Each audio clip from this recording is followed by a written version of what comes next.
Cara untuk menjahiliahkan umat Islam dulu mereka rangka 3 kerangka yang cukup besar, dan ini akhirnya berjaya. Yang pertama, mereka masuk bab siasah. Apa dia siasah? Politik. Maksudnya hari ini kita berpolitik cara barat, cara demokrasi, cara sekular atau cara Islam? Jawab jujur tuan-tuan. Tuan-tuan tahu jawapan dia. Hari ini kita kena ikut rentak dia, dia ikut rentak kita tuan-tuan. Kita ikut rentak dia. Kita ikut rentak dalam keterpaksaan. Walaupun kita tahu itu palsu, kita tahu itu batil, tapi kita ikutlah semata-mata atas nama demokrasi, atas nama pilihan rakyat. Tapi kita tahu di bawah atas nama demokrasi, pilihan rakyat, keterbukaan, ketelusan, semuanya tidak menjaminkan apa-apa, kecuali banyak di dalamnya yang menghancurkan sendi-sendi dan base-base Islam itu sendiri. Bila mana kadang-kadang yang sepatutnya menjadi harapan dan terangkatnya pemimpin di kalangan manusia-manusia yang beriman dan bertakwa, tapi hari ini adakah level dan legasi itu menjadi taruhan paling atas? Tidak. Hari ini yang jadi taruhan paling atas dikenali mungkin, ada nama dalam masyarakat mungkin, selalu bantu orang ni sikit-sikit mungkin, tu je. Lepas tu diangkat. Tapi takwanya dia tak diambil kira, berimannya dia tak diambil kira. Benda-benda yang menjadi asas pelantikan seorang pemimpin dalam agama fail. Yang kedua, al-askariyah, militer, ketenteraan. Hari ini melalui ilmu-ilmu yang mereka dapat, yang mereka ambil daripada pelajar-pelajar dan student yang mereka hantar pada zaman Dark Age. Tuan-tuan, dulu Eropah, dulu Barat, zaman Dark Age, zaman kegelapan. Mereka menjadi pelajar, mereka menjadi student, mereka menjadi murid dinasti Islam. Sama ada di Baghdad, sama ada di mana? Di Andalusia, sama ada di Osmaniyah. Tetapi mereka bekerja keras sungguh-sungguh bawa balik ilmu ni dan mereka renovate dan inovasikan balik. Last sekali mereka menjadi pencipta-pencipta kepada alat-alat logistik dan ketenteraan yang jauh lebih hebat daripada kita. Kita hanya jadi hari ini pembuat ke pembeli? Kita jom beli lah. Orang kata 5 juta, 5 juta lah kita. Orang kata 1 bilion, 1 bilion lah kita. Orang kata besi buruk saja, tak boleh guna, belilah juga. Dah tak reti nak buat, tak reti nak handle. Kita bukan kadang-kadang tak reti, tapi kadang-kadang kita tak mengambil berat dalam unsur-unsur macam ni.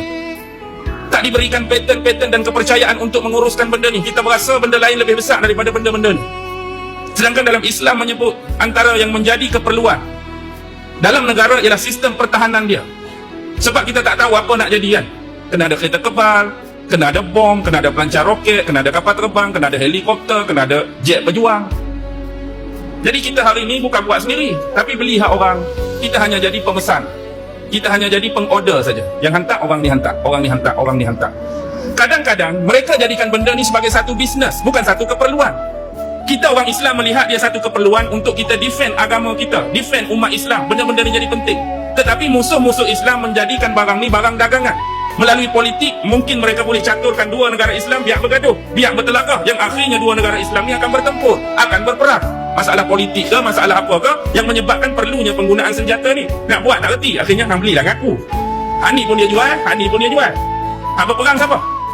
Orang Islam. Hak mati orang Islam, hak tertipu orang Islam. Dia jom buat kacau, dia jom buat fitnah, dia yang dapat untung dan laba. Cerdik tak? Cerdik tak? Cerdik. Kita orang Islam boleh buat tak benda macam ni? Boleh. Tapi jangan salah anggap, boleh di sini kalau kita nak buat sama seperti dia boleh. Kalau kita nak buat jahat kat orang, tapi agama tak ajak, tu je yang kita lapik lagi.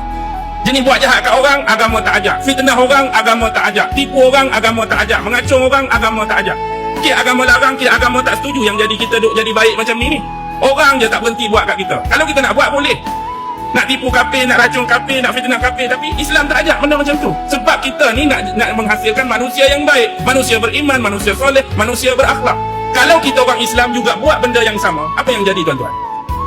Yang tu yang mereka nak sebenarnya. Mereka boleh label macam-macam, penjenayah, teroris, radikal, ekstremis. Dan satu lagi, mereka akan angkat agama tadi kalau kita terlajak. Bila kita terbuat benda-benda agama larang, bila kita terbuat agama tak suruh, apa yang lebihnya agama yang kami pegang dengan kamu Islam ni? Kamu kata Islam bagus, Islam ni tengok apa yang orang kamu dah buat. Bom sana, bom sini, tembok sana, tembok sini, letup sana. Baik ke Islam ni? Dia akan gunakan benda-benda tadi untuk hujung dan jatuhkan agama kita. Yang ketiga agak-agak apa tuan-tuan? Masuk politik, ketenteraan, satu lagi paling penting, iktisadiyah, ya, ekonomi. Pegang ekonomi negara tersebut. Biar ekonomi negara tersebut kena ikut arahan dan rentak kita. Maksudnya tuan-tuan, dulu politik imperialisme dulu dia buat sistem macam ni. Sebab tu mereka datang dengan 3G. Apa dia 3G? God, Gold and Glory, God tu melibatkan keagamaan. Gold, ekonomi. Glory, politik. Kejayaan mereka dah tu. Tu imperialism. Mereka masuk sebenarnya untuk apa? Untuk missionary, untuk kristiankan orang Islam. Kemudian yang kedua, mereka nak kuasai ekonomi orang Islam.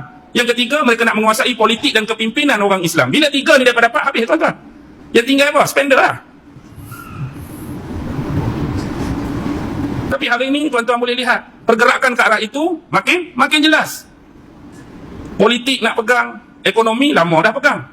Kita pun duk bergaduh, pun baru nak start. Belilah produk orang Islam, belilah produk orang Islam. Produk orang Islam lama dah ada keluar, tapi tak ada orang nak beli pun. Ni duk berasa bahaya ni, baru kita nak up balik. Tapi tak apalah, maksudnya tuan-tuan dah sedar.